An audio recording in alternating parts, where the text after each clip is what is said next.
Non pas à nous, Éternel, non pas à nous, mais à ton nom donne gloire. À cause de ta bonté, à cause de ta fidélité. Frères et sœurs dans le Seigneur, amis qui nous écoutez et qui nous voyez, bonjour et soyez dans la grâce du Seigneur. C'est le psaume 115, le verset 1, qui nous dit « Non pas à nous, Éternel, non pas à nous, mais à ton nom donne gloire. À cause de ta bonté, à cause de ta fidélité. » Ce matin, nous sommes là, pas parce qu'on a passé une bonne semaine, tout va bien, mais nous sommes là pour donner gloire à Dieu, parce qu'il est fidèle et parce qu'il est bon. Donc, nous sommes là ce matin pour adorer Dieu, quelles que soient les situations, quelles que soient les souffrances et les douleurs, mais Dieu, il est digne de louange et d'adoration. Quand ça ne va pas, c'est là qu'il faut louer. Quand on est par terre, c'est là qu'il faut crier à Dieu. Nous allons nous lever et nous allons l'accueillir, lui dire que nous sommes là pour l'adorer. Fixons nos regards sur Christ, sur ce qu'il a fait à la croix pour nous. Père éternel, Dieu d'amour, Dieu de miséricorde, merci Seigneur Dieu. Merci pour le plan du salut. Alors que nous étions perdus, alors que j'étais perdu, tu as fait ce plan pour me racheter, Seigneur Dieu. Je te dis merci. Et je sais que mon merci est trop petit, Seigneur Dieu. Tu es bon, tu es merveilleux, Seigneur Dieu. Ce matin, nous sommes là pour t'adorer en esprit et en vérité, Seigneur Dieu. Nous voulons fixer nos regards vers toi, Seigneur Dieu, comme ce peuple d'Israël devant la mer Rouge. Ils ne savaient pas, Seigneur Dieu, quoi faire parce que l'armée d'Égypte était derrière. Seigneur Dieu, nous voulons fixer nos regards vers toi et t'adorer en esprit et en vérité. Que toute la gloire te revienne, Seigneur Dieu. À lui la gloire, la puissance, l'honneur, la louange, au siècle des siècles. Amen. Bonne adoration avec le groupe Louange. Est-ce qu'on peut acclamer Jésus ce matin? Alléluia!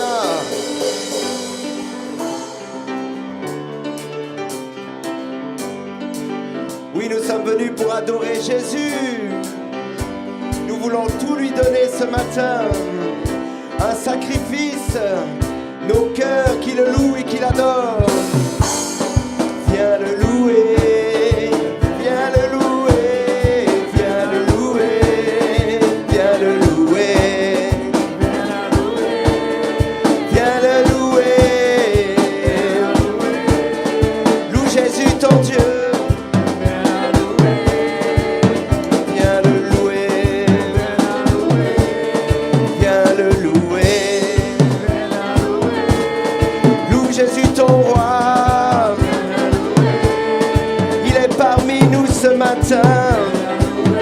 Il te fixe un rendez-vous, viens le louer. Il te fixe un rendez-vous, viens le louer.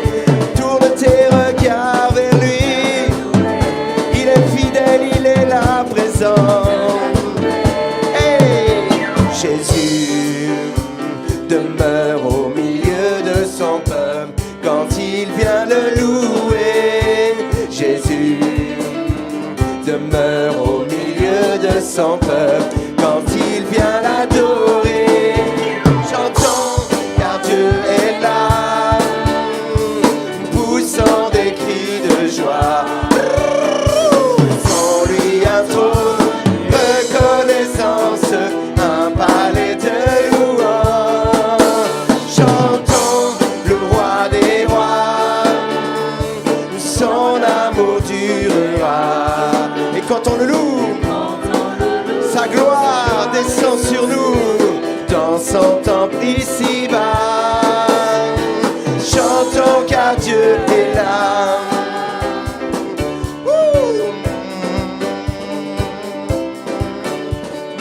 Nous sommes tous assemblés pour l'adorer avec nos instruments joyeux.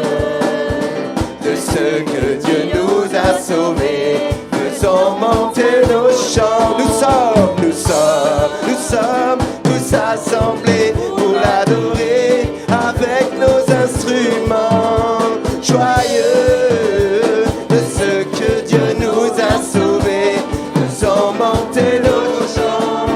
Chantons, heureux est là, présent, poussant des cris de joie. Dresse en lui un trône de reconnaissance, un palais de louange.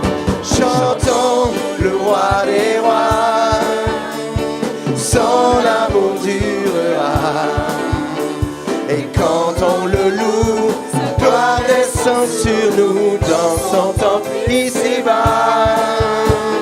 Chantons car Dieu est là.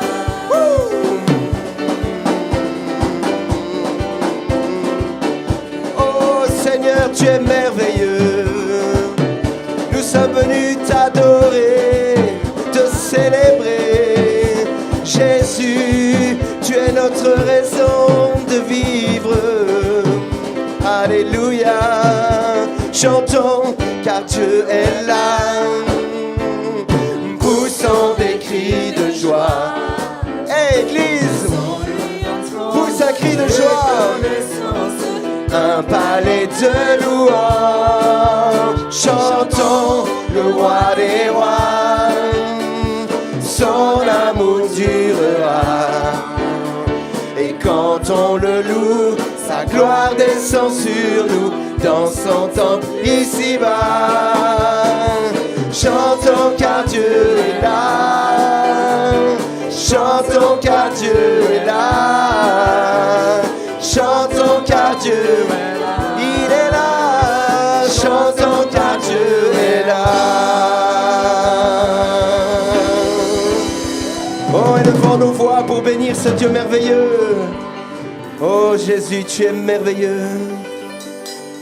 Si nous sommes sortis ce matin, c'est pour t'offrir un sacrifice. C'est pour t'adorer, te louer, notre Dieu. Nous nous humilions devant ta grandeur. Nous fléchissons le genou devant le Père. Lui seul est digne, lui seul est digne, lui seul est digne. Alléluia, alléluia, alléluia, Jesus. Oh, me prendre ce chant qui dit: dans ma vie, sois toujours le roi. Qu'on puisse avoir cette notion que partout où nous sommes, ben Jésus, il est avec nous. Si on choisit qu'il soit notre roi. Amen. Tu veux dire un mot, Mélissa? Oui, on avait une pensée en fait pour ce matin. Et c'est de réaliser en fait à quel point Dieu nous a tout donné. Et Jésus s'est donné lui-même, il a donné sa vie pour nous, pour qu'on puisse vivre des moments comme ça, pour qu'on puisse être réconciliés avec notre Créateur. Et Dieu, notre Père, nous a donné ce qu'il avait de plus précieux, son Fils unique. Et à nous de lui donner aussi en retour tout ce que nous avons. Pas les miettes de notre vie, pas notre surplus, mais tout ce que nous avons de plus précieux, ce que nous avons de meilleur. Notre cœur, nos vies, nos pensées, nos ambitions, notre vision, tout. Vraiment, Dieu le mérite et c'est la pensée, vraiment, c'est l'impulsion pour ce matin. Donnons-lui tout ce que nous avons de plus précieux, sans rien retenir, parce que lui, il a donné sans mesure, en fait. Que notre louange ce matin soit sans mesure pour lui, que notre adoration le soit aussi, notre présence, notre disposition de cœur, que nous soyons vraiment entièrement disposés à nous offrir à Dieu comme une offrande, comme un sacrifice, comme Jésus l'a fait pour nous.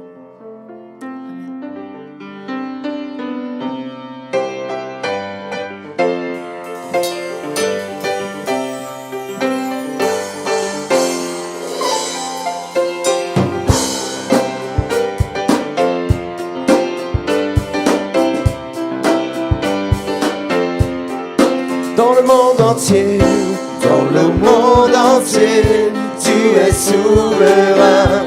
Sous chaque torrent et soleil couchant, mais mon seul désir, Seigneur, mon seul choix, dans ma vie sois toujours le roi.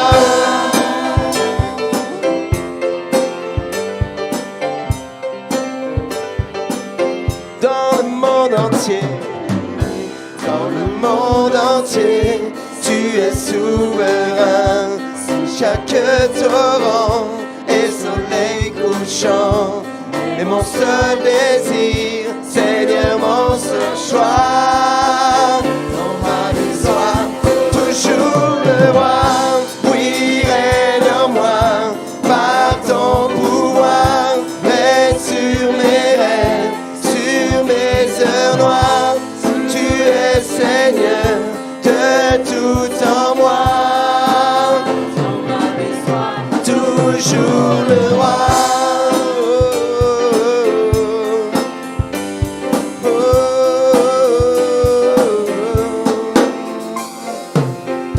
Dans chaque parole et chaque pensée, je veux refléter, Seigneur, ta bonté.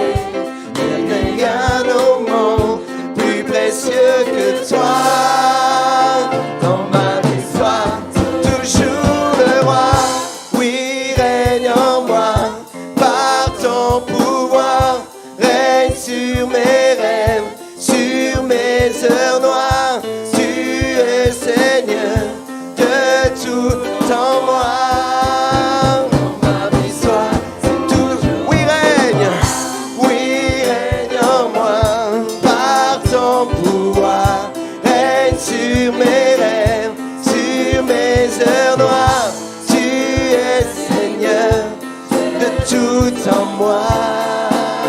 Dans ma vie soit toujours le roi. Dans ma vie sois toujours le roi.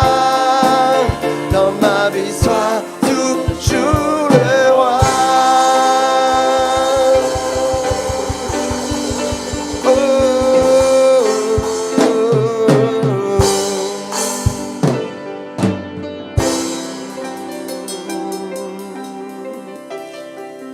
Alléluia.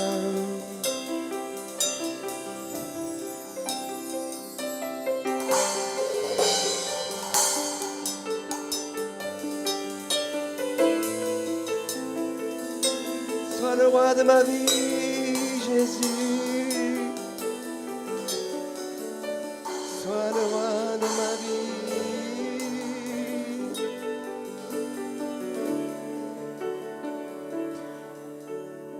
Oh, le Seigneur veut nous inviter ce matin à déposer tout à ses pieds. Toutes nos préoccupations, tout ce qui peut-être passe avant lui dans nos vies.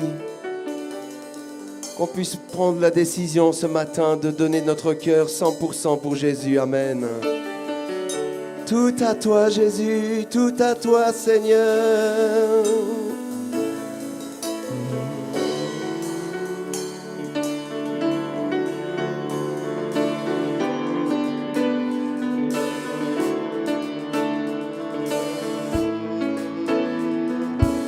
Je te donne tout.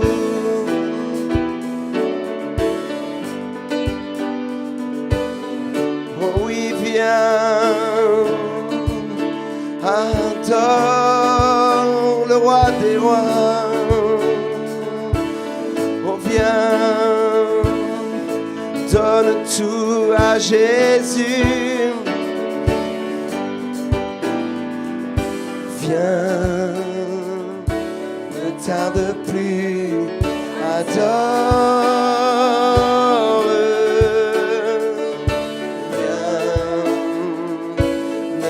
De plus, donne ton cœur. Viens, adore.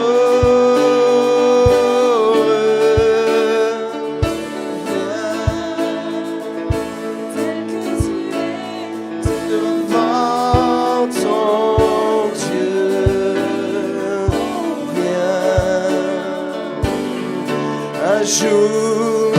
Un jour toute langue dira tu es Dieu.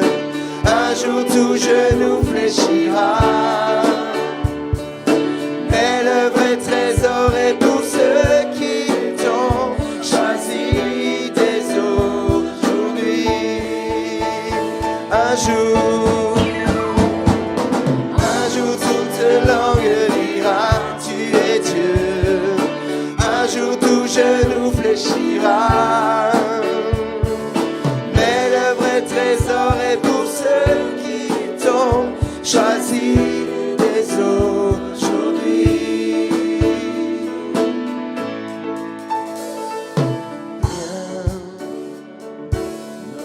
tarde plus.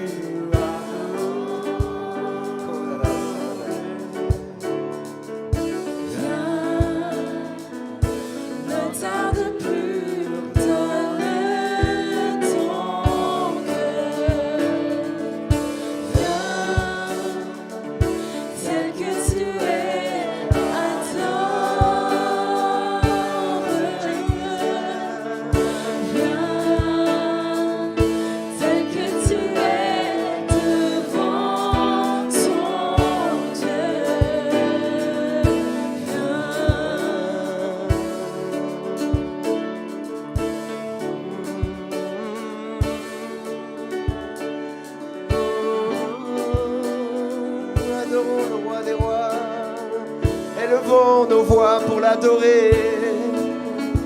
Il est si merveilleux. Jésus, nous te louons, nous te célébrons.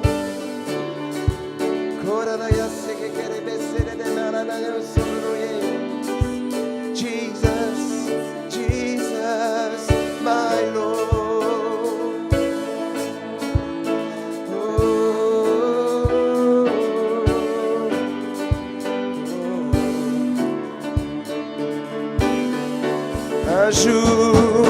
Un jour toute langue dira tu es Dieu. Un jour tout genou fléchira. Elle est vraie trésor et pour ceux qui les ont choisis dès aujourd'hui. Un jour toute langue dira tu es Dieu. Un jour tout genou fléchira. Mais le vrai trésor est pour ceux qui t'ont choisi dès aujourd'hui.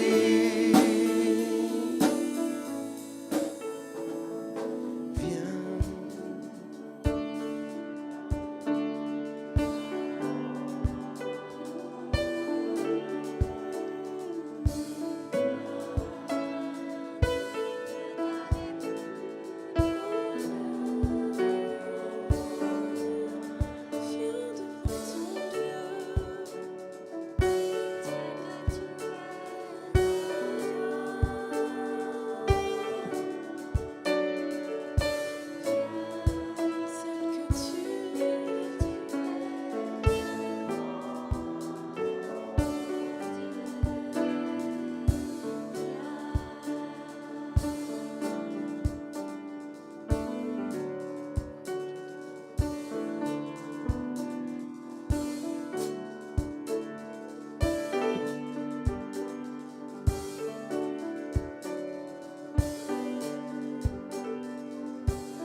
Le roi David, après avoir pris une mauvaise décision, s'est retrouvé en mauvaise posture.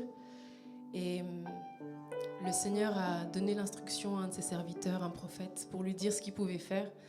Et il lui a dit qu'il pouvait aller à un endroit, donc il y avait un champ qui appartenait à une personne qui se nommait Oman. Et sur ce champ, il pouvait faire un sacrifice pour Dieu, pour apaiser la colère de l'Éternel. Et dans cet échange, Oman propose de lui donner, de lui donner des choses, de lui donner ses biens pour qu'il puisse les donner aussi en offrande, en holocauste. Et David répond, mais le roi David dit, la parole nous dit, mais le roi David dit à Oman, non, je veux l'acheter, je veux acheter ta terre contre sa valeur en argent. Car je ne présenterai pas à l'Éternel ce qui t'appartient et je n'offrirai pas un holocauste, donc un sacrifice qui ne me coûte rien. Et c'est tellement puissant en fait ce que David dit, je n'offrirai pas à l'Éternel une offrande, un sacrifice qui ne me coûte rien. Toujours dans cette pensée vraiment de nous offrir, d'apporter, de nous présenter en fait devant Dieu comme une offrande.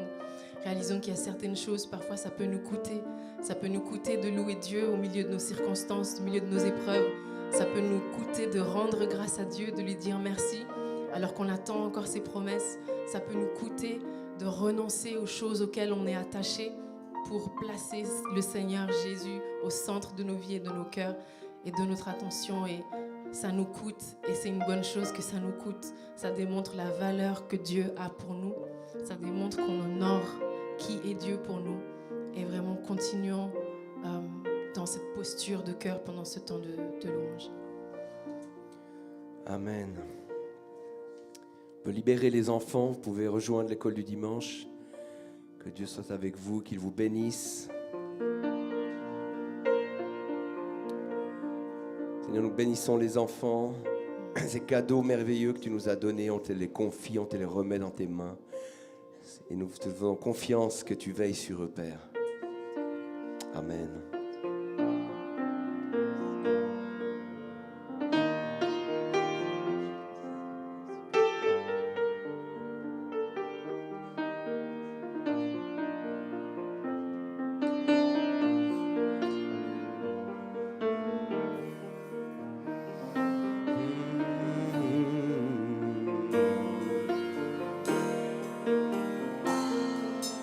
Reçois de moi le parfum qui t'est dû, la beauté de ton nom, mon âme est perdue, je veux n'être qu'à toi. Jésus, je t'aime.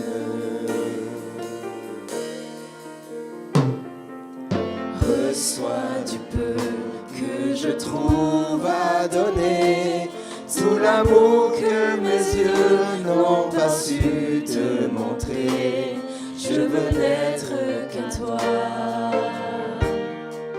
Jésus, je t'aime. Rien n'est plus beau que ton nom, rien n'est plus saint que le sang du pardon. Je veux n'être qu'à toi, Jésus mon roi. Je veux n'être qu'à toi, Jésus mon roi.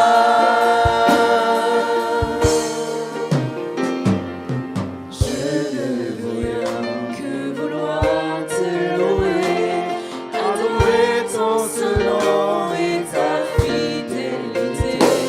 Je veux n'être qu'à toi, Jésus, je t'aime. Je veux porter et laver à ta croix les pensées de mon cœur dans le cœur de tes voix. Je veux n'être qu'à toi, Jésus, je t'aime. Rien n'est plus beau que ton nom, rien n'est plus saint que le sang du pardon. Je veux n'être qu'à toi, Jésus mon roi. Je veux n'être qu'à toi, Jésus mon roi. Rien n'est plus beau, rien n'est plus beau que son nom.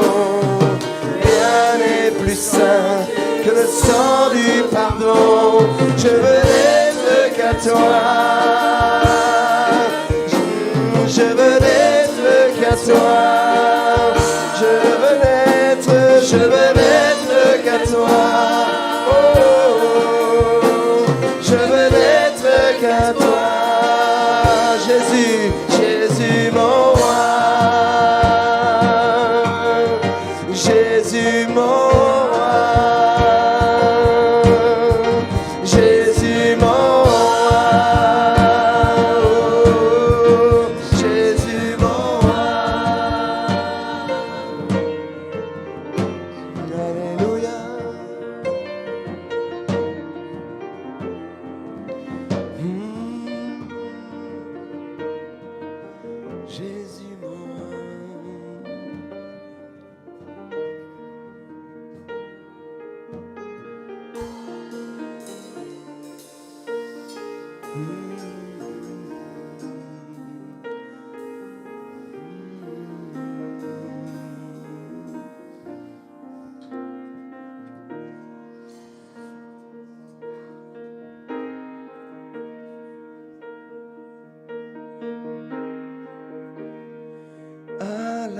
croix, je me prosterne, où ton sang coula pour moi. Aucun amour n'est plus grand.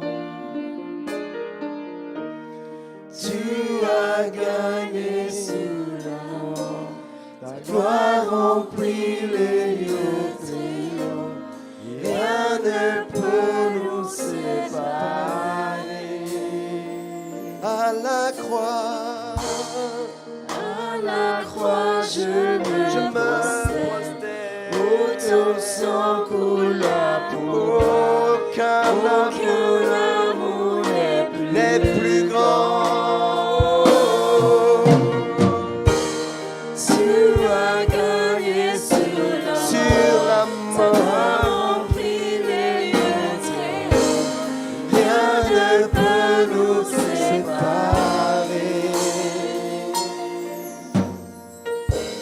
Seigneur, tu me cherches, tu me connais.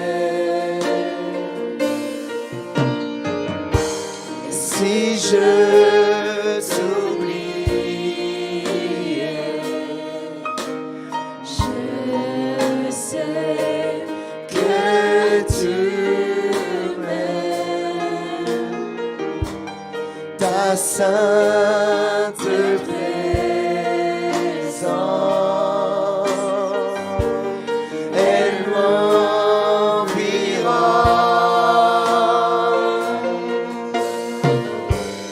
à chaque moment. Je sais que tu m'aimes. Je sais que tu m'aimes.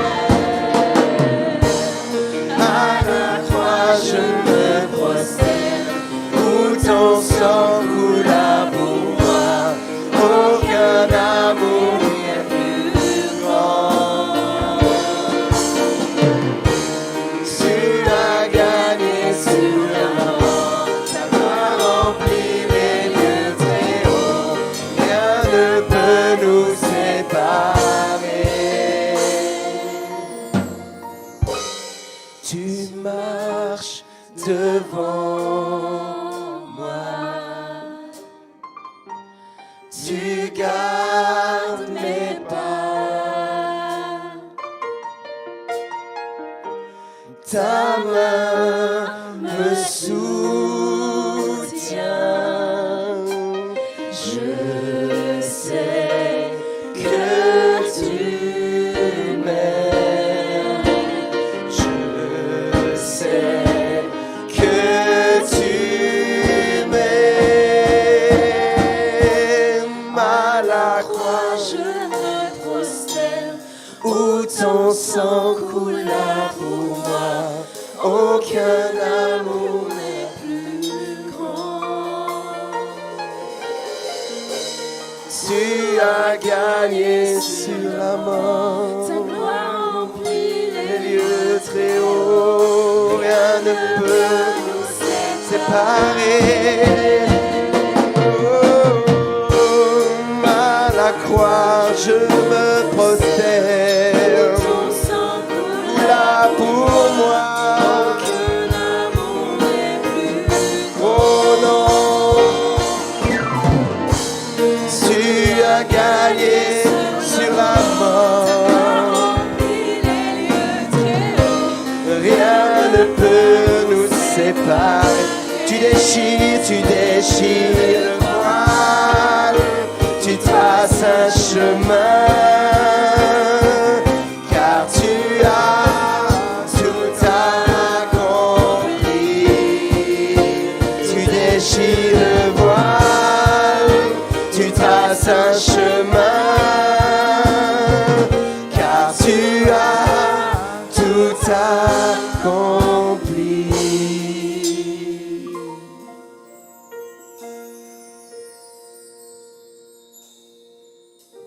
Si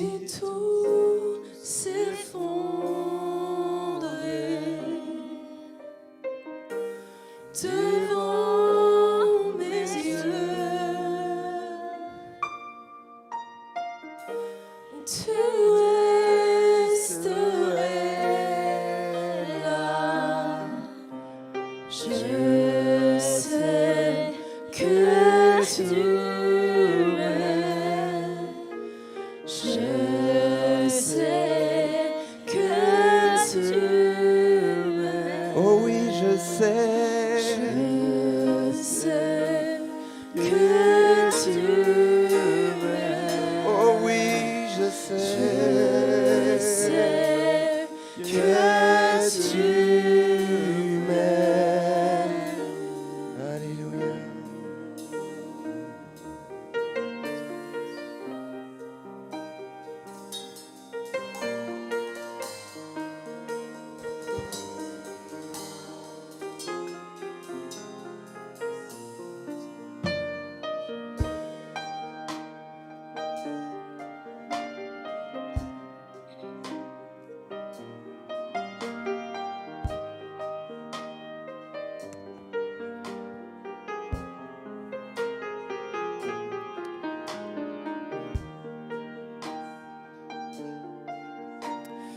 Mais le Seigneur ce matin a une parole pour une personne précise.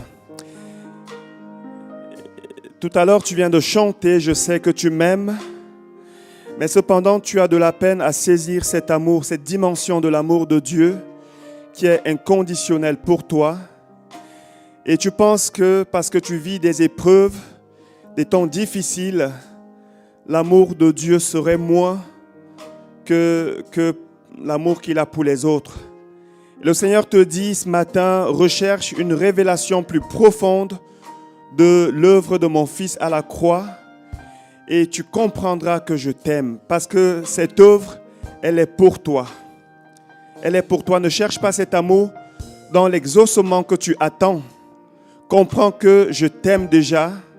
C'est pour ça que j'ai donné mon Fils à la croix. Et lorsque tu auras saisi cette dimension plus profonde de l'œuvre de la croix, tu comprendras que je t'aime et tu seras apaisé dans ta situation.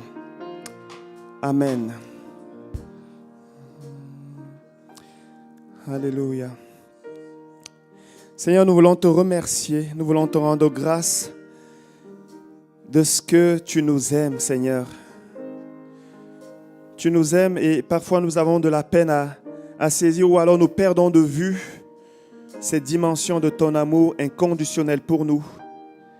Ce matin, Seigneur, accorde-nous cette grâce de nous connecter à ta pensée, à la pensée du Saint-Esprit par rapport à ce que tu as accompli à la croix, afin que nous ayons, Seigneur, cette paix, cette joie profonde qui ne vient pas des circonstances, mais du fait que tu nous aimes et que tu es avec nous tous les jours.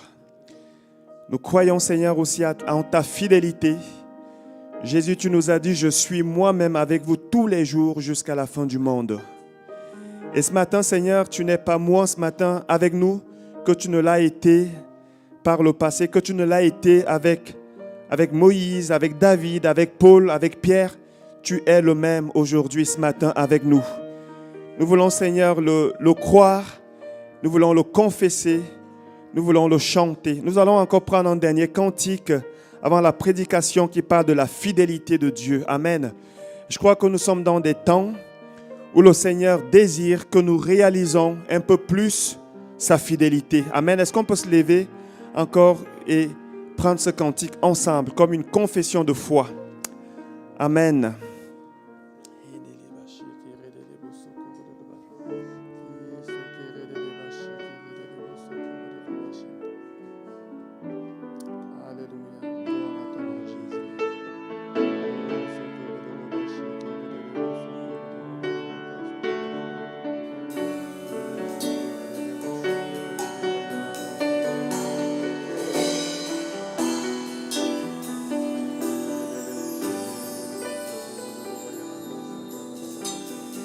Ta fidélité est grande,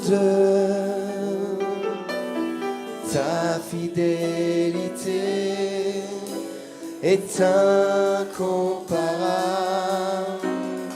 nul n'est comme toi, mon sauveur.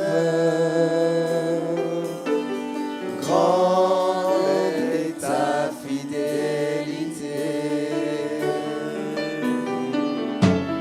Ta fidélité est grande.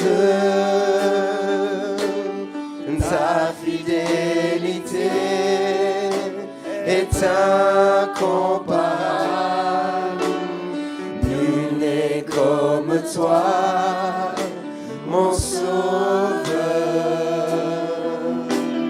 Grande est ta fidélité. Ta fidélité est grande. Ta fidélité est incomparable. Nul n'est comme toi, mon sauveur. Grande est ta fidélité.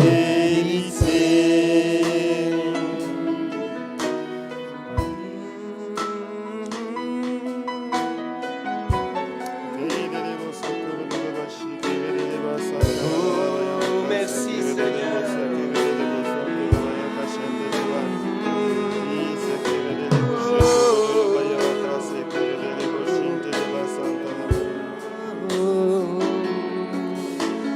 Grande est ta fidélité.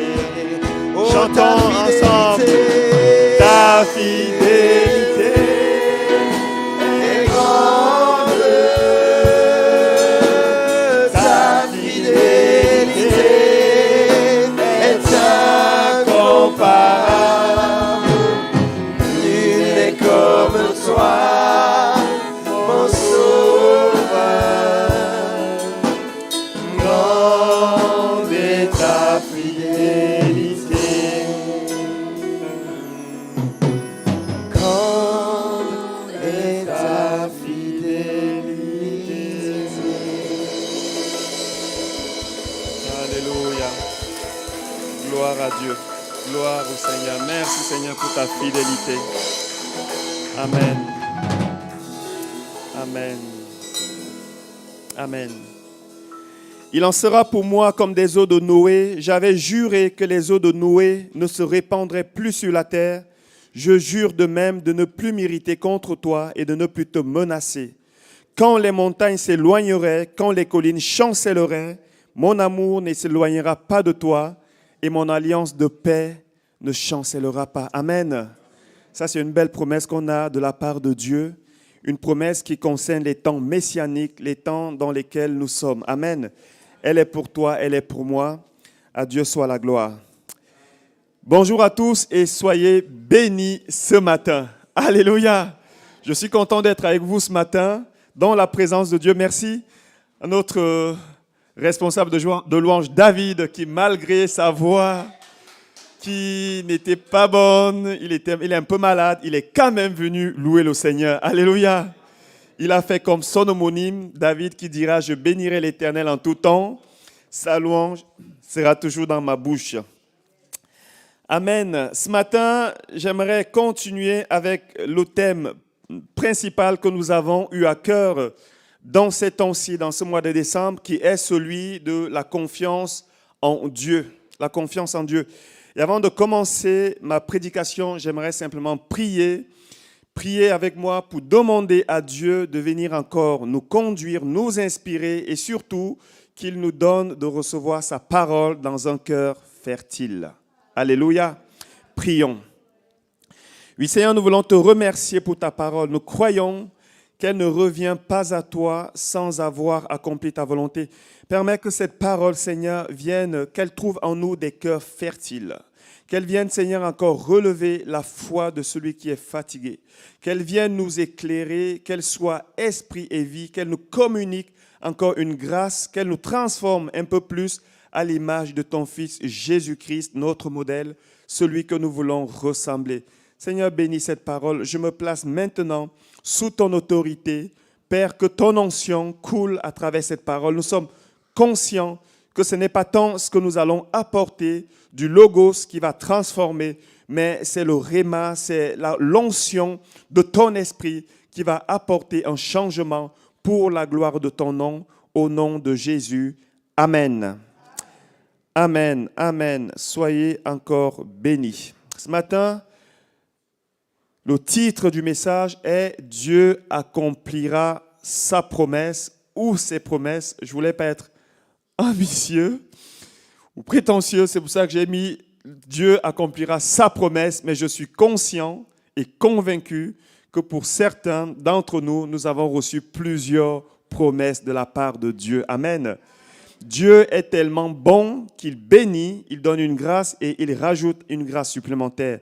Dans le premier livre de Jean, il est dit, le premier chapitre, il est dit que nous avons reçu de sa part, de la part de Dieu, une grâce après l'autre. Une autre version dira une grâce sur grâce. Amen. Et si vous avez déjà reçu une grâce, une promesse de la part de Dieu, n'hésitez pas à demander encore. Parce que Dieu, il a ce caractère de bonté, de miséricorde, de compassion, d'amour qui veut bénir encore davantage. Amen.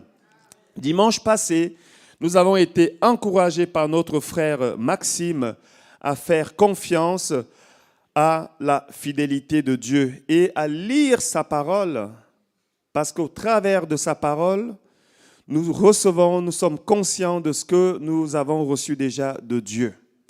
C'est pour ça qu'il est important de lire cette parole et même de la relire. Alléluia. Mais aujourd'hui, j'aimerais aller un peu plus loin sur les promesses personnelles, individuelles que Dieu a données à chacun d'entre nous. Car je le crois, notre Dieu est un Dieu qui parle à tous ses enfants. Amen. Dieu est notre Père. Et en tant que Père, je parle à mes enfants et Dieu nous parle. À qui Dieu n'a pas encore parlé ce matin? À qui Dieu a parlé ce matin? Amen. Comme ça, on sait si on doit continuer ou pas. À qui Dieu a fait une promesse ce matin? Enfin, pas ce matin, mais à qui Dieu... Ok. Alléluia. Je crois que Dieu est un Dieu qui est généreux, même dans les promesses. Même dans les promesses. Et si nous avons de manière générale dans la Bible les promesses de Dieu que nous pouvons recevoir, que nous pouvons nous approprier, parce qu'il est dit dans 2 Corinthiens 1:20, c'est Paul qui dira ici, « Car pour ce qui concerne toutes les promesses de Dieu, c'est en lui qu'est le oui, c'est-à-dire en Jésus-Christ qu'est le oui. C'est pourquoi encore l'Amen par lui est prononcé par nous à la gloire de Dieu. Amen. » Lorsque nous lisons la parole de Dieu, même si ça concerne les temps passés, il y a dans certaines circonstances, même Dieu prend cette parole, il nous la donne comme un réma et nous pouvons dire Amen. Et elle s'accomplit, je l'ai expérimenté à plusieurs reprises. Même les promesses faites au peuple de Dieu, que nous ne remplaçons pas, parfois ces promesses-là, Dieu nous les donne et elles s'accomplissent en Jésus-Christ. Amen. Allons-y maintenant dans les promesses particulières, les promesses personnelles, les choses que Dieu nous a dit, des rémas, des révélations que nous avons reçues, soit par prophétie, soit par parole de connaissance, soit même en lisant la Bible, nous tombons sur une parole et nous sommes convaincus en ce moment que Dieu nous parle. Amen. Amen. Dieu nous parle et ces promesses-là, parfois nous soulignons, je ne sais pas vous, mais moi, ma première Bible, elle était marquée du début jusqu'à la fin parce que j'étais convaincu que Dieu me parlait à chaque fois. Ce sont ces promesses-là que j'aimerais traiter ce matin. Amen. Et je crois qu'à partir du moment où Dieu fait une promesse, à partir du moment où nous avons reçu la promesse, peu importe la manière dont elle est venue, vous pouvez écouter nos précédents messages sur comment est-ce que Dieu parle. Et lorsque Dieu parle, cette parole s'accomplit. Elle est vérité, elle devient effective, elle est la preuve que Dieu accomplira ce qu'il nous a dit. Dieu ne parle pas pour rien dire, mais lorsqu'il a parlé, lorsqu'il a dit « voici ce que je veux faire », en réalité, il a déjà vu ta vie du début jusqu'à la fin. Il a déjà vu les moments où tu ne seras pas tout à fait dans le droit chemin. Il a déjà vu tes moments de révolte, de rébellion. Il a déjà vu tout ton parcours. Et lorsqu'il parle, il a déjà mesuré cette parole. Et cela devient la preuve même, la preuve irréfutable qu'il accomplira ce qu'il a dit. Amen. Dans le psaume 33, versets 8 à 10, il nous est dit que toute la terre craigne l'Éternel, que tous les habitants du monde tremblent devant lui. Car il dit et la chose arrive. Il ordonne et elle existe. Ah, j'aime ça. Il dit et la chose arrive, il ordonne et elle existe. En réalité, la matière que Dieu emploie pour créer les choses, pour les amener à l'existence, c'est sa parole. Elle est au commencement de toutes choses et toutes choses ont été créées par elle. Lorsqu'il parle, en fait, les choses prennent forme. Amen. Il dit et la chose arrive. Il dit maintenant, mon frère ou ma sœur ou Greta qui est là, tu seras une servante de Dieu. Cela va s'accomplir au nom de Jésus. Parce que Dieu a parlé. Dieu est souverain. Il est souverain et lorsque Dieu nous fait une promesse, lorsque Dieu parle, en réalité, sa parole, toute la terre entière peut être contre nous. Les sorciers, les marabouts d'Afrique, d'Asie et de tout le monde entier peuvent être contre nous. Lorsque Dieu a parlé, cela s'accomplira quand même. Satan peut souffler comme il veut, cela s'accomplira quand même. Amen. Les gens autour de toi peuvent ne pas croire ce que Dieu t'a dit, cela s'accomplira quand même. Mais il est important de garder la parole de Dieu, d'avoir foi et confiance en ce que Dieu a dit. Car, en ce qui concerne certaines promesses de Dieu, l'accomplissement dépendra de notre foi. Si bien sûr, il n'y a personne qui peut annuler ce que Dieu a dit, quelquefois, c'est nous-mêmes qui pouvons annuler ce que Dieu a résolu de faire dans nos vies. Vous savez, lorsque Dieu va venir visiter, l'ange Gabriel va venir visiter Zacharie. Zacharie qui avait demandé à Dieu un enfant avec son épouse Élisabeth. Ils vont demander un enfant. Alors Dieu va envoyer l'ange Gabriel pour leur dire, voici, ta prière a été exaucée. Ta femme Élisabeth enfantera un fils et tu lui donneras le nom de Jean. Il ne boira ni vin, ni boisson, ni liqueur, ni boisson enivrante. On parlait ici de Jean-Baptiste. Et au moment où l'ange commence à parler à Jean, Jean commence à se poser la question, mais comment est-ce que cela va se faire? Zacharie, merci. Merci. Comment est-ce que cela va se faire? Ma femme Élisabeth, elle est déjà âgée. En fait, Dieu est en train de dire à Zacharie, je te donne un enfant. Et Zacharie est en train de dire à Dieu, je ne sais pas si c'est possible. C'est un peu ça le langage. Hein? Et il commence à trouver des arguments pour démontrer à Gabriel, qui est envoyé de la part de Dieu, que cela est compliqué. Et qu'est-ce que Gabriel va faire? Il va fermer la bouche de Jean, de Zacharie. Merci. C'est pas pourquoi j'ai Jean. Ça arrive. Il va fermer la bouche de Zacharie. Il lui dira, je m'appelle Gabriel et je me tiens devant Dieu. En d'autres mots, la parole que je viens t'annoncer, je l'ai reçue non pas d'un autre ange, parce que ce n'est pas tous les anges qui voient la face de Dieu. Mais lui, il voit la face de Dieu, il est en train de dire à Zacharie, j'ai entendu ça de la part de Dieu lui-même. Je me tiens devant Dieu et ce que je t'annonce là vient de lui. Maintenant, ta bouche sera fermée jusqu'à ce que ces choses s'accomplissent. La raison, elle est simple. Zacharie était en train de vouloir obscurcir le dessein de Dieu par sa parole, par son langage. Et c'est ce que Dieu dira à Job quand il va rencontrer Job. Quel est celui qui veut obscurcir mes desseins par des discours sans intelligence? En réalité, Satan n'a pas pu arrêter le dessein de Dieu dans la vie de Job. Il a bombardé Job de tous les côtés. Il n'a pas pu arrêter le dessein de Dieu qui était de bénir Job au double de tout ce qu'il avait déjà avant et récompenser sa voix. Mais la seule chose qui a failli obscurcir le dessein dans la vie de Job, c'est Job lui-même. C'est le langage de Job. C'est la raison pour laquelle il nous faut avoir, comme l'a dit mon frère Maxime dimanche passé, un langage de foi. Amen. Un langage de foi. Dans le livre de Hébreux, chapitre 6, versets 11 à 15.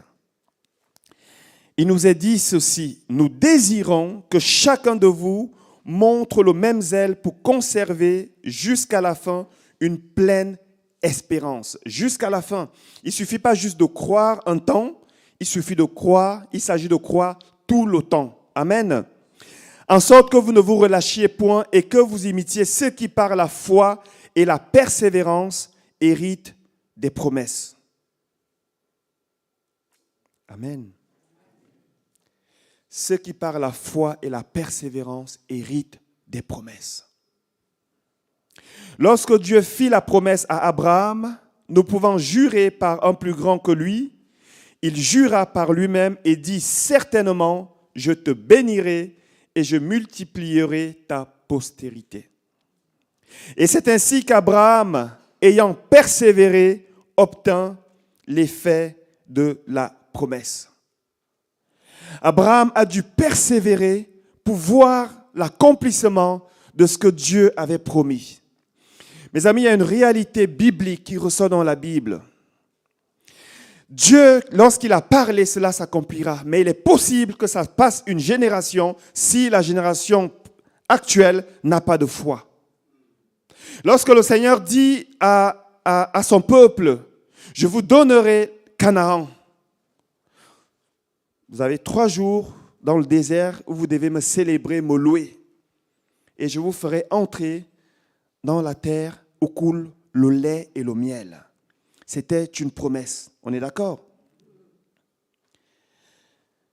Mais lorsque le peuple va sortir maintenant de l'Égypte et va entrer dans le désert, plutôt que d'avoir un langage de foi, plutôt que de célébrer, de louer le Seigneur, parce que c'est ce que nous sommes censés faire, comme l'a dit Mélissa tout à l'heure, même dans les difficultés, les épreuves, ce qui va accélérer le processus, en tout cas ne va pas le retarder, le peuple va commencer à murmurer. Le peuple va commencer à se plaindre.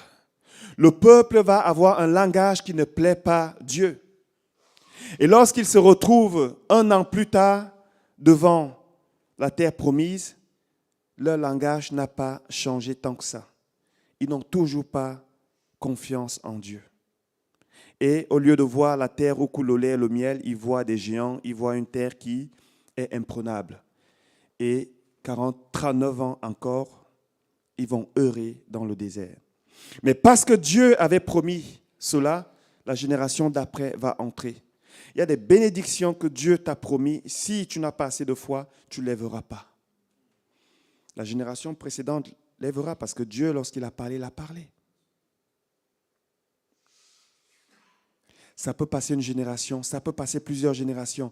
Et Abraham, ici, la Bible, 25 ans plus tard, va obtenir ce qui avait été promis. Et nous savons que la vie d'Abraham n'a pas été facile jusqu'à l'accomplissement de cette promesse. Il va passer par toutes sortes de difficultés, d'épreuves. Même sa femme va ramener, Sarah va ramener Agar, une servante, pour dire: il faut qu'on provoque l'accomplissement de la promesse de Dieu. Il va se laisser séduire aussi à quelques moments.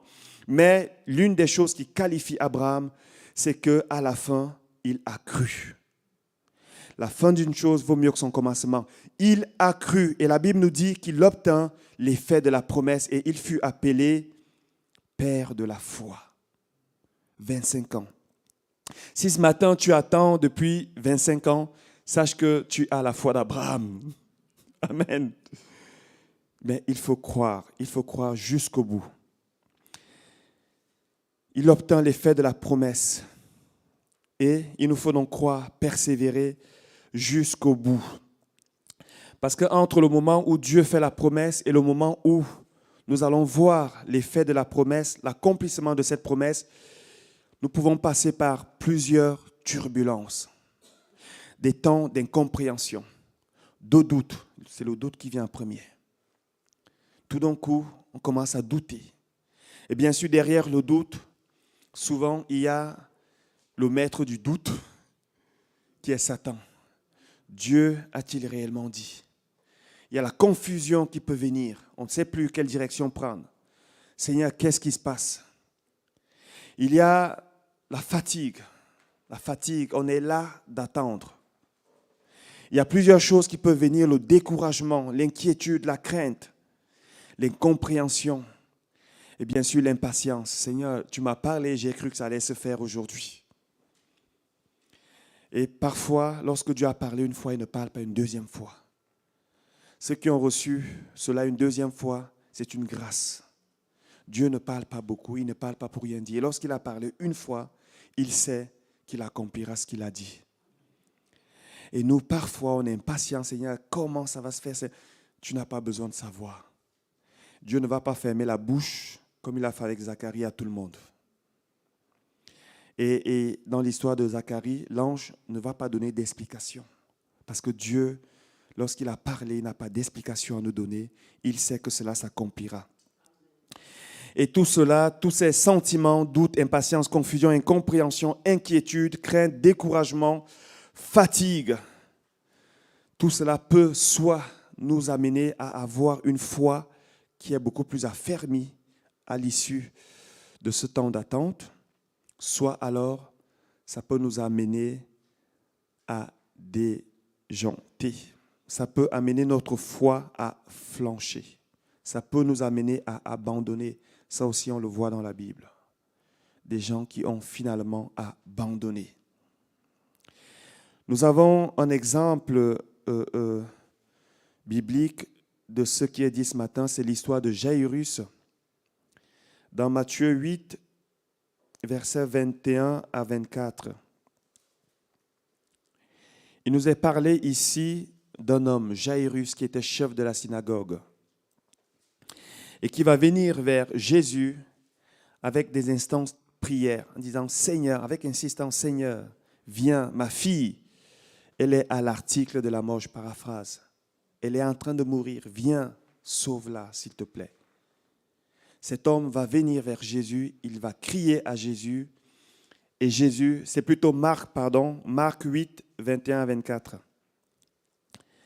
Il va venir et il va insister. Et Jésus va lui dire, ok, allons-y.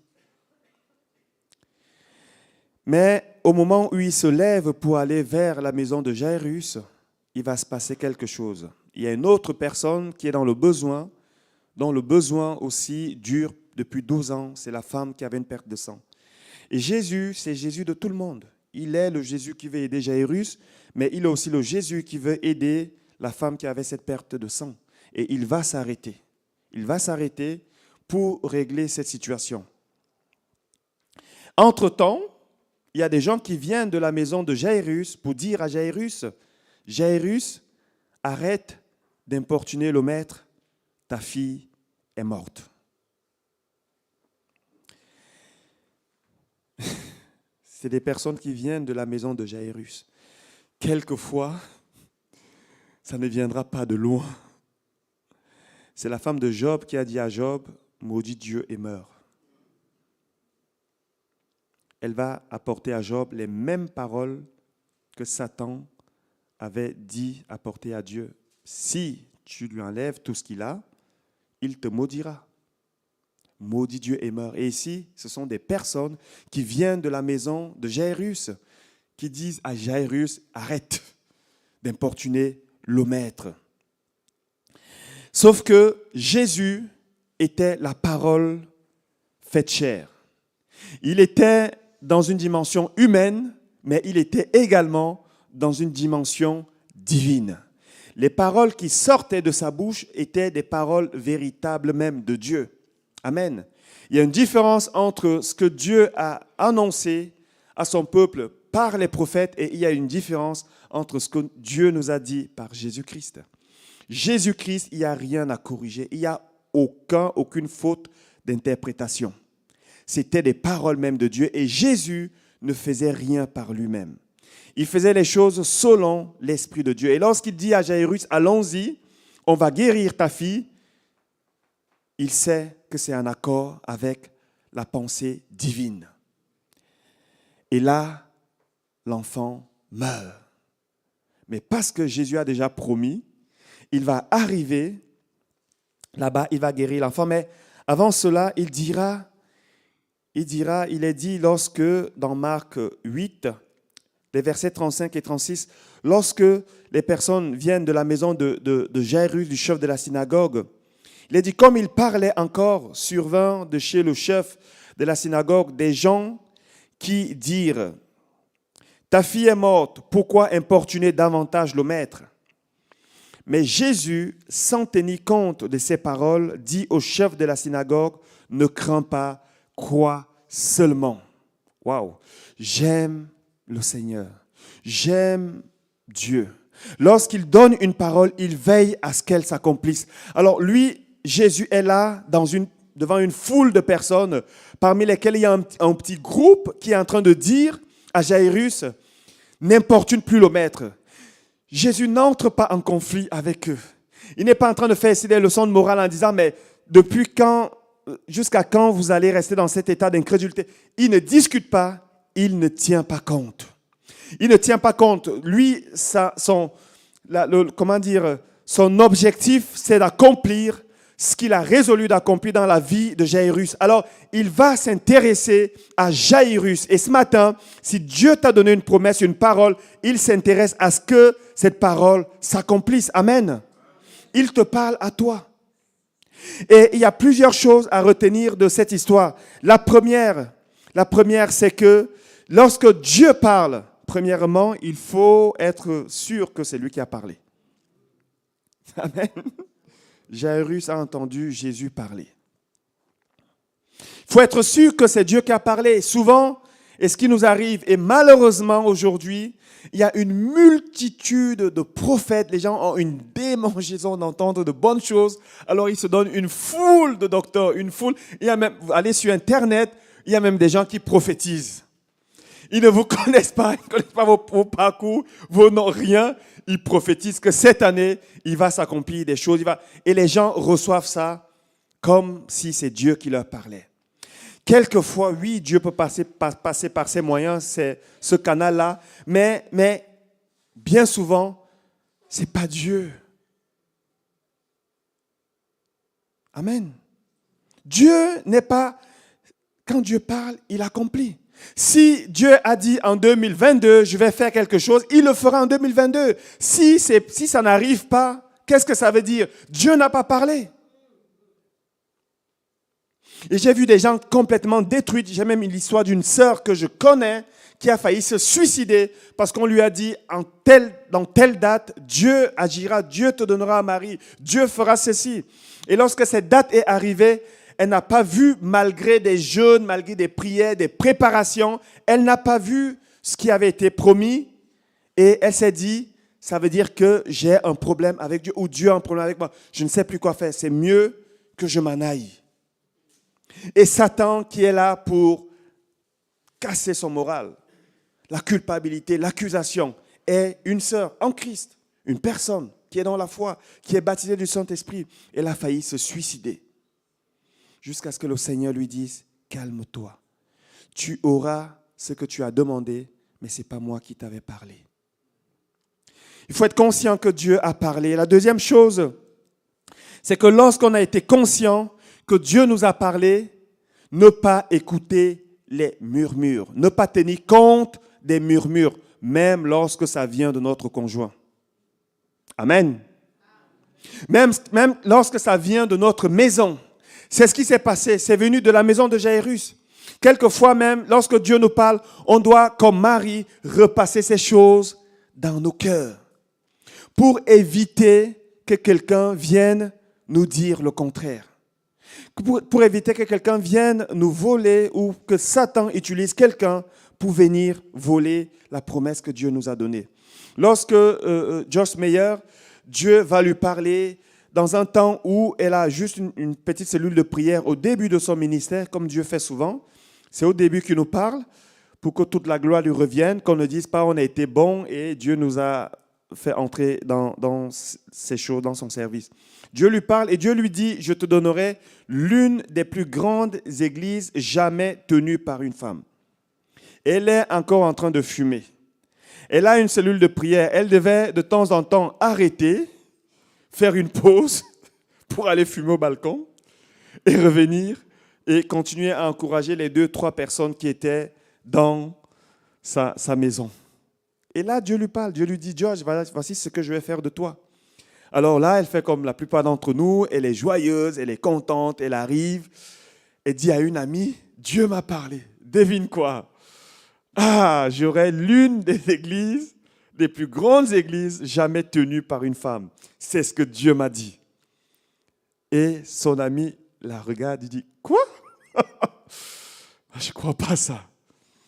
Écoute, Joyce, avec ton caractère, et comme tu es, je ne crois pas. Je crois que c'est un autre esprit qui t'a parlé. Et à cause de ça, voilà, son moral a pris un coup. Elle a commencé à désespérer, mais Dieu finalement a accompli ce qu'il a dit et cette femme a fini par travailler pour Joyce. C'est ce que Dieu fait. Lorsqu'il nous parle, il confond aussi les personnes qui sont contre nous. Et Jairus, la deuxième chose qu'on tire de ce texte, c'est que Jairus a dû garder la foi.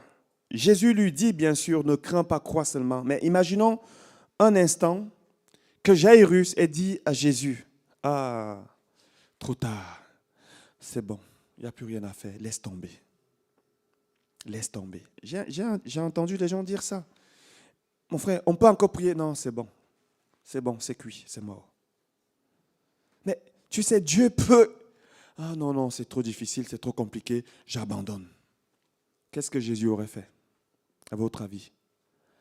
Dieu ne force personne, c'est dans son caractère. Il aurait dit, ok Jairus, je t'aime quand même.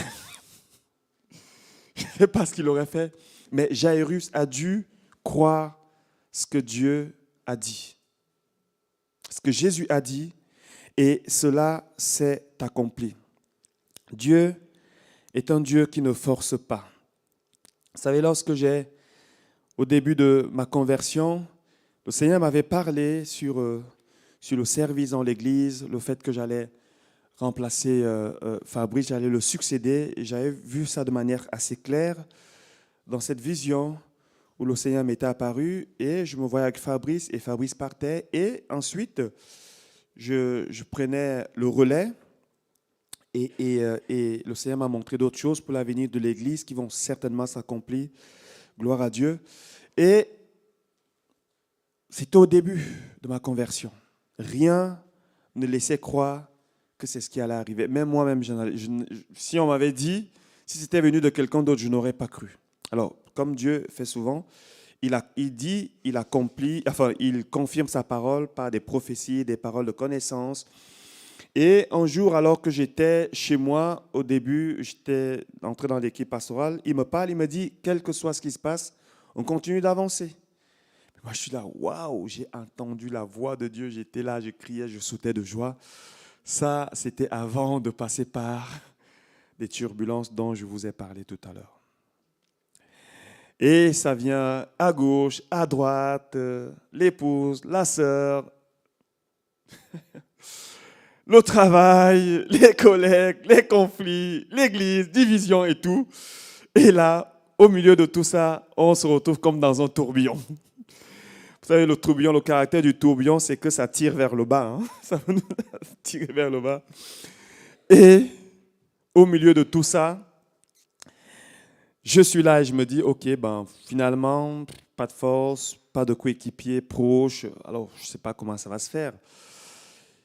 Fabrice qui me demande qu'est-ce que tu en penses, qu'est-ce que tu veux finalement, parce que là, on peut comprendre. Et moi-même, dans mon cœur, je me disais peut-être que c'est plus pour moi. Et là, dans ce tourbillon, dans ce désert, dans cette épreuve, il y a cette petite voix de Dieu qui vient, pas cette douce voix de Dieu plutôt, qui vient et qui me dit, est-ce que tu veux toujours me servir? Tu sais, cette parole, elle est toujours valable. Quel que soit ce qui se passe, on continue d'avancer. Et là, dans ma faiblesse, ma tristesse, mes larmes, je dis oui, Seigneur. Et il a commencé à consoler, à relever. Il a accompli sa parole. La consécration a été faite. Il a accompli les choses.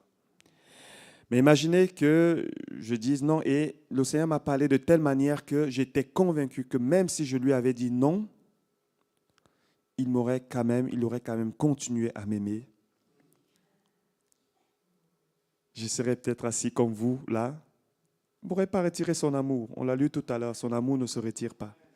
Il aurait quand même continué à m'aimer, mais je ne serais pas entré dans ce qu'il avait promis. Mes amis, nous avons une décision, une position de foi à prendre lorsque Dieu nous fait une promesse. Dieu va continuer à t'aimer, même si tu refuses, même si tu flanches, même si tu n'acceptes pas de continuer à croire, à persévérer, à croire en ce qu'il t'a dit. Il va continuer à t'aimer, mais nous devons garder ça à l'esprit. Il y a dans certaines promesses de Dieu des choses qui viennent vite, il y a des choses qui prennent leur temps. Et lorsque Dieu a parlé à Habakkuk, son serviteur, dans Habakkuk 2:3, il lui dira, car c'est une prophétie, c'est une promesse, une prophétie dont le temps est déjà fixé. Elle marche vers son terme et elle ne mentira pas. Si elle tarde, attends-la. Si elle tarde, attends-la, car elle s'accomplira certainement. Il y a une insistance ici. Et c'est ce que j'aimerais ce matin nous dire. Si la promesse tarde à s'accomplir, attends-la, car elle s'accomplira certainement. Mais j'ai bien peur que certaines personnes ici aient perdu de vue certaines promesses que Dieu leur a faites. C'est ce que le Seigneur faisait sortir dans mon esprit pendant que je préparais ce message. Vous savez, le peuple de Dieu avait reçu la promesse d'avoir un Messie qui allait venir les délivrer, un Messie. C'était la venue de Jésus. Ils l'ont reçu des siècles avant. Dieu avait parlé et Dieu avait promis. Et je suis convaincu qu'au moment où Dieu parle à ses prophètes, certains sont allés, peut-être comme Ésaïe, en disant « Ah, Dieu a parlé, un Messie va venir, il va nous délivrer, il sera appelé Emmanuel, Dieu avec nous. » Mais il est possible que, je suis assez convaincu que certains de ces prophètes-là, ne voyant pas l'accomplissement de la promesse de Dieu, peut-être commencer à douter. Il y a 1 an que Dieu nous a parlé, il y a 2 ans, il y a 10 ans. Qu'est-ce qui se passe? Il y a 20 ans. Et peut-être que certains sont même morts en disant, mais on ne comprend pas. Dieu nous a dit. C'est ce qui peut arriver lorsque le temps est long. Ils ont commencé à douter. Et il est possible que les générations qui sont venues après ont commencé eux aussi à douter. C'est ce qui explique que lorsque Jésus arrive, certains ne sont plus dans la foi, ne sont plus dans l'attente. Ils ne croient plus, ils sont incrédules. Le cœur est devenu dur. Il n'y a qu'une poignée de personnes parmi le nombre de personnes qui ont réellement cru. À la Pentecôte, ils sont 120, où le Saint-Esprit descend véritablement sur les disciples. Il y avait des foules, bien sûr, qui le suivaient. Plus parce qu'il faisait des miracles, il nourrissait, enfin, il faisait de bonnes choses. Mais il y a très peu qui sont convertis. Et lorsque Jean-Baptiste va baptiser Jésus, il va voir la révélation du Fils de Dieu. Jean-Baptiste était considéré comme un prophète. C'est ce qui parfois arrive lorsque les choses ne se passent pas comme on le souhaitait. Le doute, l'incompréhension, et parfois on perd de vue ce que Dieu nous a dit. Il baptise, Jésus va dire aux autres, voici l'agneau de Dieu, celui qui ôte le péché du monde. Et certains disciples vont même suivre Jésus, parce que Jean-Baptiste a parlé. Un homme rempli du Saint-Esprit. Voilà que, à un moment donné, il est arrêté, il est mis en prison. Et là, dans l'épreuve, comme ça peut arriver à plusieurs d'entre nous, il commence à douter. Il doute. Puisqu'il demandera qu'on aille dire à Jésus, est-ce que tu es celui qui doit venir? Attends, est-ce qu'on en a encore là? Tu as dit toi-même, voici l'agneau de Dieu. Tu as dit que tu as vu le Saint-Esprit descendre du ciel. Est-ce que tu es celui qui doit venir? Et j'aime beaucoup l'humilité de Jésus. Moi, si j'étais à la place de Jésus, je lui aurais dit, attends, ça, c'est ton problème. Toi-même, tu as confessé, tu as témoigné que j'étais le Fils de Dieu. Alors, bats-toi avec tes émotions, avec tes sentiments. Mais non, Jésus, dans sa simplicité, il va dire, allez dire à Jean ce que vous voyez. Les aveugles voient, les boiteux marchent. La gloire de Dieu est manifestée. Il va encourager la foi de Jean-Baptiste à distance.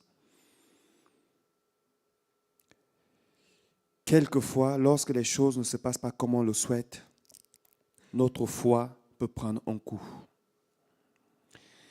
J'aimerais aller maintenant vers ma conclusion. Je vais inviter le groupe de louanges à me rejoindre en disant ceci.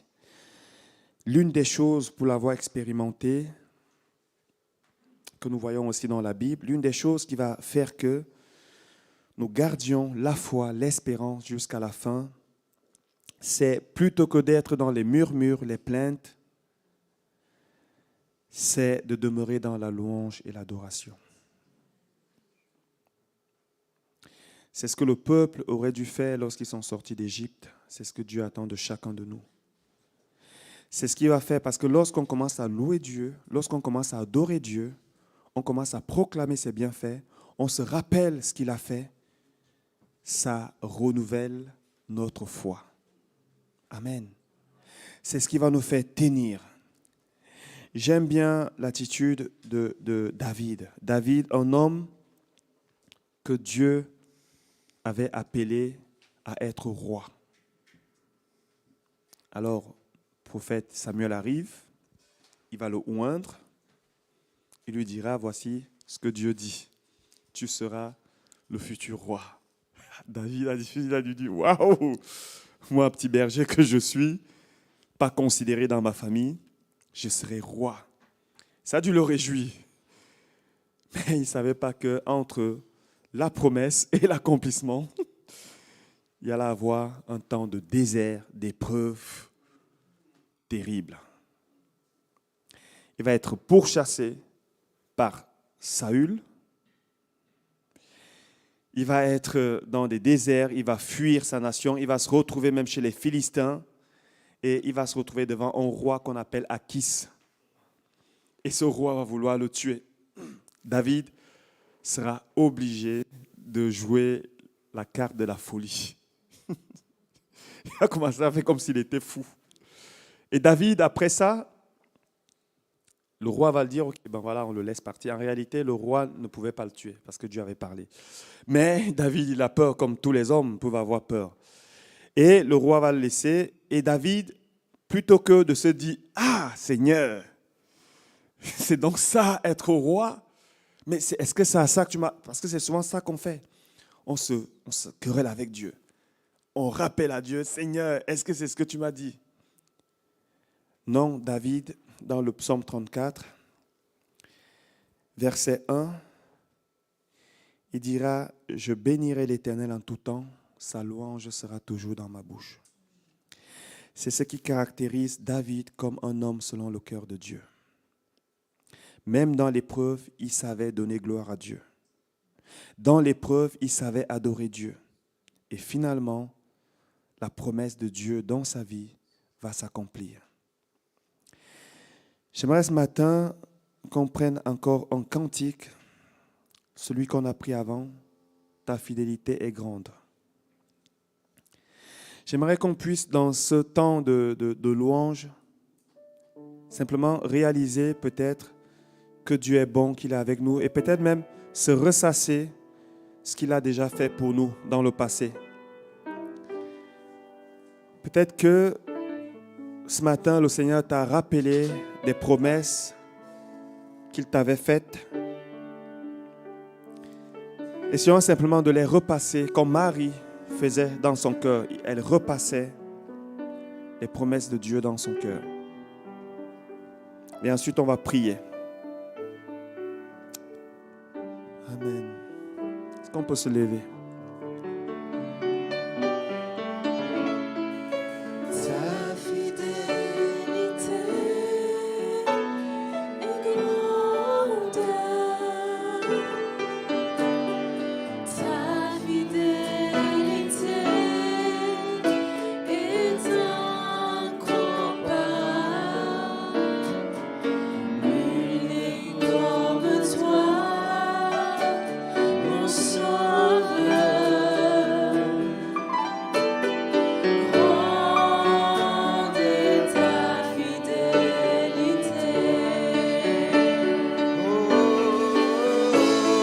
Ta fidélité est grande. Ta fidélité est incomparable. Il est comme toi, mon Sauveur. Grande est ta fidélité. Ta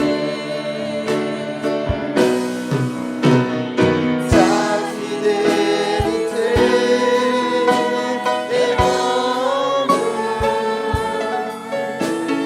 Ta fidélité est incomparable.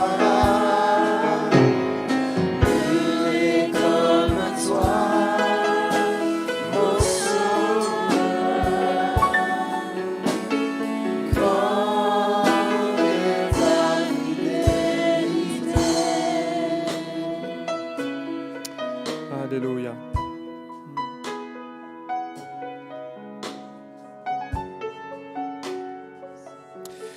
Ce matin, le Seigneur te dit, tu es souvent tenté d'abandonner. Et ta foi, elle n'est pas stable. Et ce matin, tu entends cette parole et ta foi, elle a repris de la hauteur. Mais ce n'est pas souvent le cas parce que dans des moments où tu es découragé, tu ne crois plus tellement à ce que je t'ai dit. Pourtant, je t'ai parlé de manière assez claire. J'ai même confirmé cette parole par certaines personnes. Dans ton cas et ta situation, ce qui va t'aider à combattre cette instabilité, c'est la prière. Tu dois prier lorsque tu sens que tu es découragé, lorsque tu sens que ta foi est instable. Tu dois prier. Prends exemple sur moi à Gethsémani où j'ai dû prier pour être fortifié. Et j'ai pu aller jusqu'au bout de ce que le Père attendait de moi. C'est le Seigneur Jésus qui te parle et tu reçois cette parole dans ton cœur maintenant. Amen. Nous allons prier maintenant pour ceux qui ont perdu de vue la promesse de Dieu dans leur vie. Nous allons prier pour que le Seigneur renouvelle ses promesses, que le Seigneur réveille le souvenir de ses promesses dans le cœur et l'esprit des personnes. Nous allons prier également pour ceux et celles qui sont fatigués d'attendre, pour ceux qui sont découragés, qui sont épuisés. Et si c'est votre cas ce matin, vous allez simplement prier avec moi, prier pour que le Seigneur vienne renouveler votre foi, qu'il vous donne une force nouvelle. Nous allons prier pour ceux qui sont abattus, découragés, pour ceux qui ont perdu la joie. Et ce matin, le Seigneur attache une importance particulière à donner, à redonner la joie, à redonner la joie. Même si c'est peut-être pas pour aujourd'hui, même pour demain, je ne sais pas quand est-ce que Dieu va accomplir sa promesse dans ta vie, mais ce qu'il aimerait, c'est que tu aies la joie, parce que sa joie, elle sera ta force. Et si tu n'as pas de joie, tu n'auras pas de force. Amen. Prions. Seigneur Père éternel, notre Dieu, tu vois dans le cœur de tes enfants ceux qui ont perdu de vue ta promesse. Nous te prions, Père Saint, de réveiller le souvenir de cette promesse ce matin. Tu es celui qui dit et la chose arrive, tu ordonnes et elle existe. Mais tu connais aussi, Seigneur, de quoi nous sommes faits. Tu te souviens que nous sommes poussière. Nous sommes parfois des auditeurs oublieux. Et à bien des égards, nous sommes comme Zacharie qui ressasse et qui calcule les choses selon la logique humaine. Mais aujourd'hui, Seigneur Père éternel, nous voulons apprendre simplement à te faire confiance.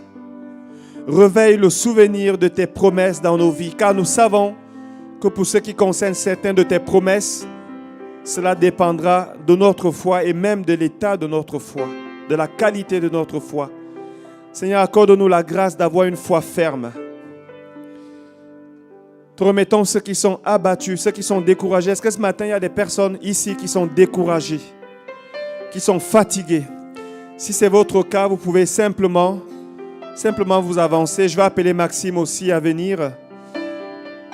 Avancez-vous simplement. S'il y a des gens qui sont fatigués ce matin, qui sont découragés, je le sais parce que Dieu me l'a montré. Il y a des gens qui sont fatigués. Venez simplement, non pas dans le but de vous avancer devant un homme, mais dans le but d'exprimer votre foi et Dieu agit à travers la foi. Alléluia. On va simplement vous imposer les mains et demander à la puissance de Dieu de renouveler, de venir encore agir. Dieu est présent ce matin et il va faire grâce. Amen.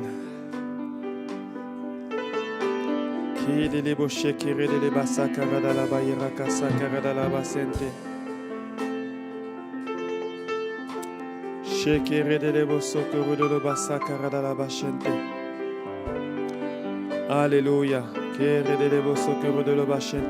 Et pendant que nous allons continuer, le groupe de louange va continuer. Je vais venir et on va prier, on va vous imposer les mains et Dieu va agir. Amen.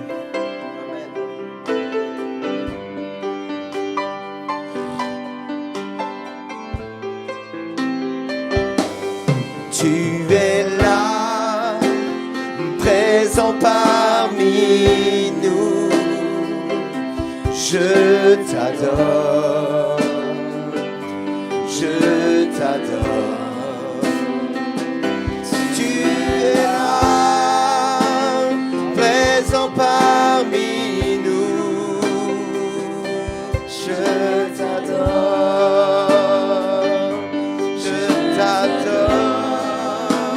Oh, tu es là, agissant parmi nous. Je t'adore, je t'adore. Tu es là, agissant parmi nous. Je t'adore, je t'adore.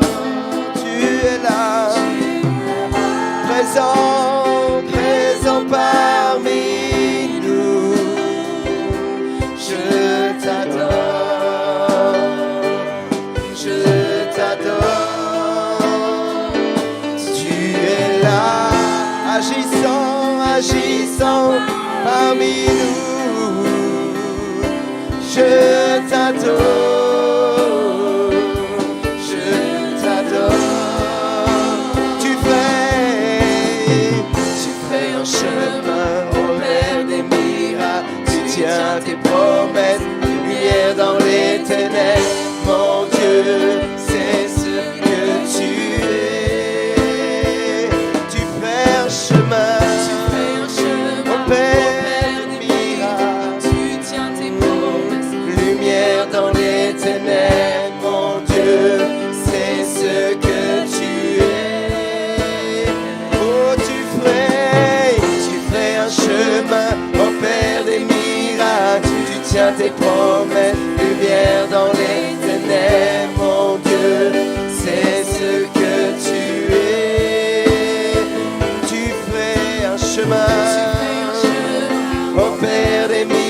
miracles, tu tiens tes promesses. Dans les ténèbres, mon Dieu, c'est ce que tu es. Tu es là, présent parmi nous, je t'adore, je t'adore. Tu es là, tu restaures les cœurs brisés. Alléluia. Je t'adore, je t'adore. Tu es là, présent parmi nous. Je t'adore, je t'adore. Tu es là, transformant nos vies. Je t'adore, je t'adore. Tu es là, présent, présent parmi nous. Je t'adore, je t'adore. Tu es là, restaurant. Tu restaures les cœurs brisés. Alléluia. Je t'adore, oui je T'adore. Tu es là, présent parmi nous. Je t'adore, je t'adore. Tu es là, transformant nos vies. Je t'adore, je t'adore. Oh, tu fais un chemin, oh Père des miracles. Tu tiens tes promesses dans les ténèbres, mon Dieu. c'est ce que Tu es. Tu fais un chemin, oh Père des miracles. Lumière dans les ténèbres, mon Dieu. C'est ce que tu es. Tu ferais un chemin, oh Père des miracles.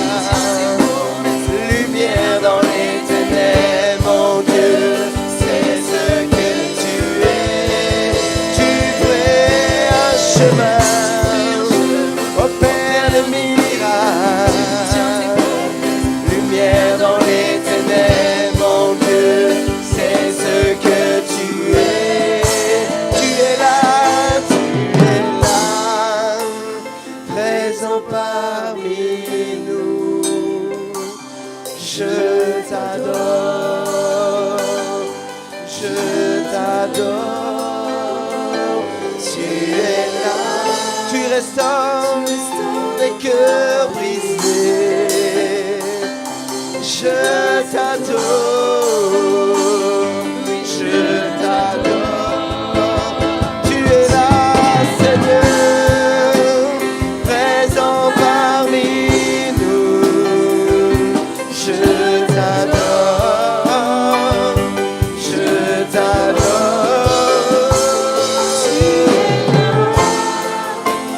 Transformant nos vies.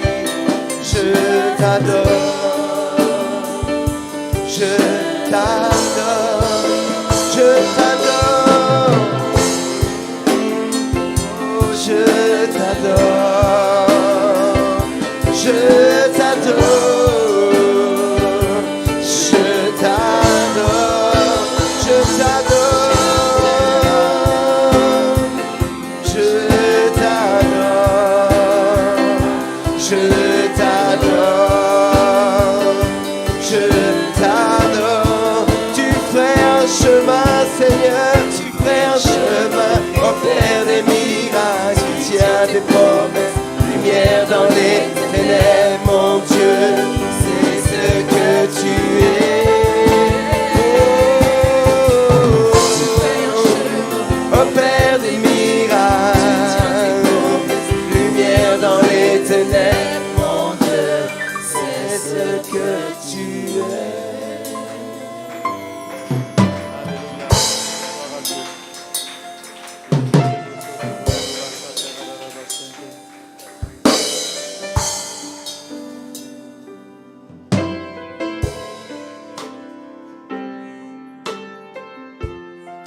Seigneur, tu es là parmi nous. Tu es celui qui tient tes promesses. Merci Seigneur parce que ce matin, nous croyons que ta parole a trouvé un cœur fertile.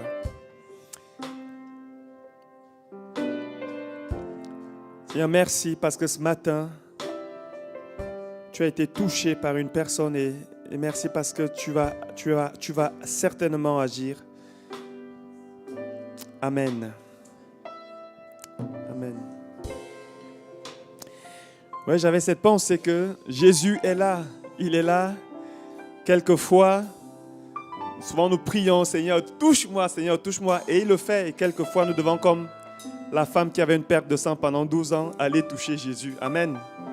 Ça démontre aussi notre foi. Alléluia. Je termine avec ce verset, Hébreux 6, 11, 12.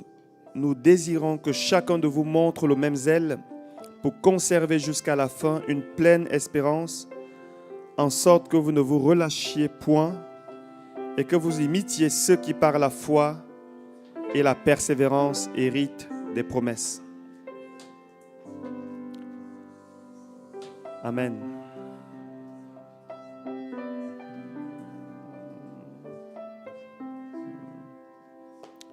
Alléluia.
Amen.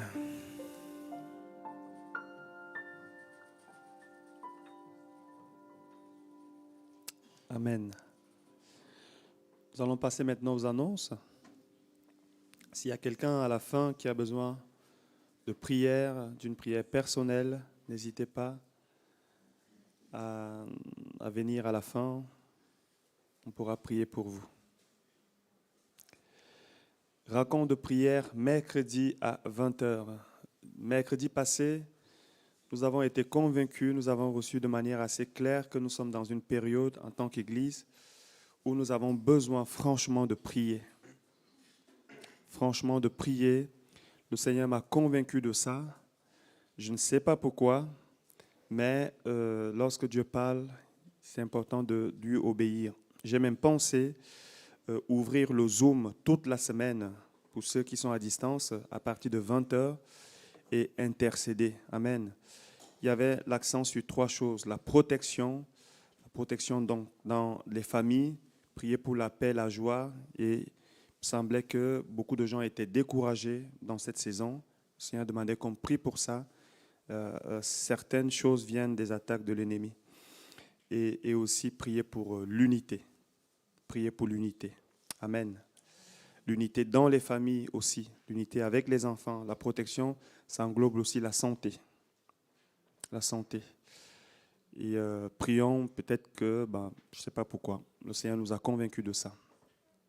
On continue avec les annonces. Dimanche 18 décembre, culte de Noël avec les enfants. Donc, notez déjà, culte de Noël dimanche 18. On m'a posé une question ce matin. Abel, est-ce qu'il y aura un apéritif à la fin? C'est l'école du dimanche qui organise. Hein?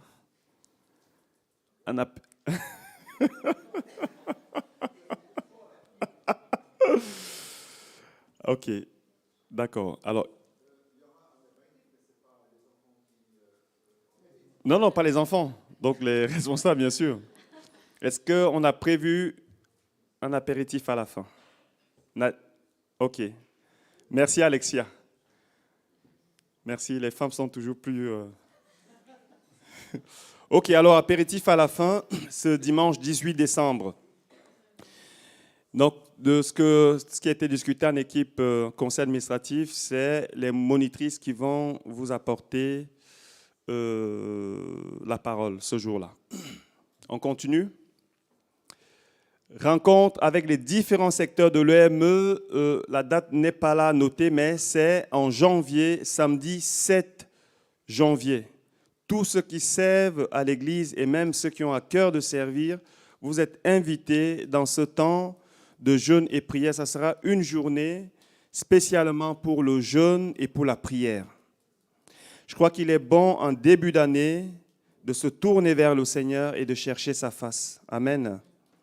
Et on croit que Dieu va nous faire grâce. Donc, vous pouvez déjà noter aussi tous ceux qui servent, samedi 7 janvier, avec tous les secteurs, tous ceux qui servent, les responsables également.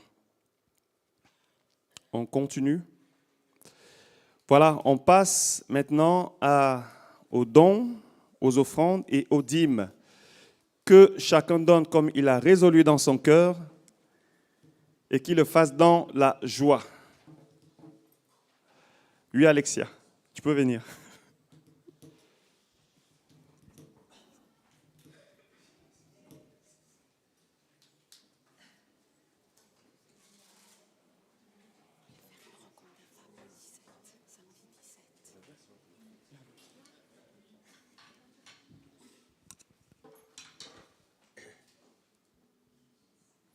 Il y a une annonce de dernière minute qui concerne les femmes.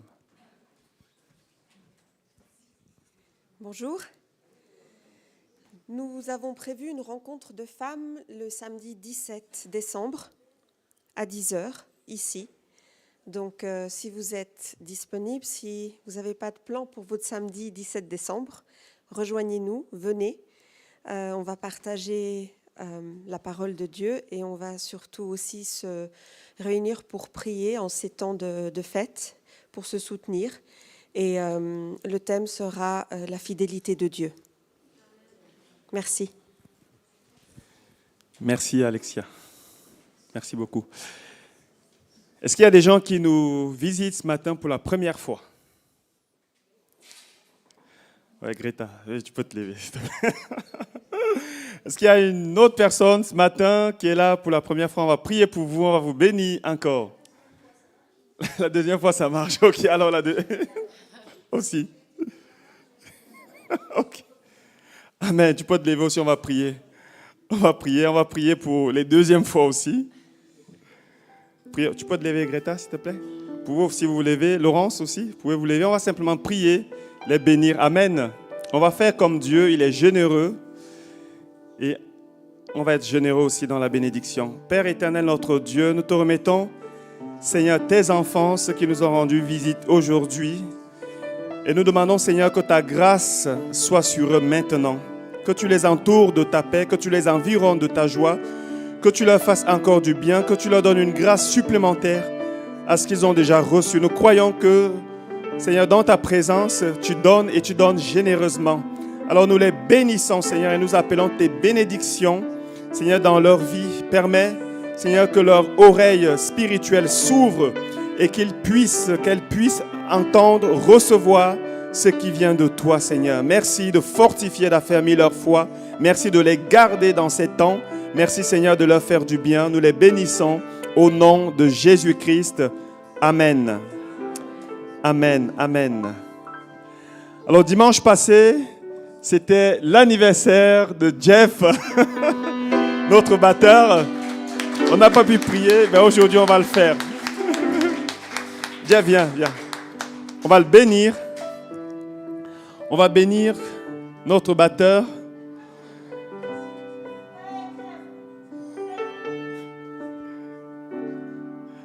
Amen. va simplement prier pour lui, le bénir. Amen. Est-ce qu'il y a quelqu'un d'autre qui a son anniversaire aujourd'hui, cette semaine? Ok. Tu peux te lever aussi, ma sœur. S'il te plaît, on va te bénir aussi. Oui, Seigneur, Père éternel, notre Dieu, nous voulons te remercier de ce que tu as permis que tes enfants aient 1 an de plus. Seigneur, nous prions que tu les bénisses, que tu les gardes. Tu es leur Dieu, celui qui marche avec eux, celui qui les soutient en toutes circonstances, en toutes choses. Seigneur, que ta grâce soit sur eux, que ta main soit étendue sur eux, Père éternel, pour affermir tout ce que tu leur as déjà donné. Nous les bénissons et nous nous réjouissons avec eux au nom de Jésus-Christ. Amen. Amen. Joyeux anniversaire. Joyeux anniversaire. Joyeux anniversaire. Amen.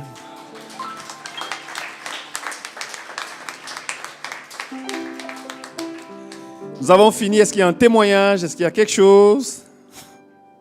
Non. Une parole? Un encouragement? Alors levons-nous. On va clôturer.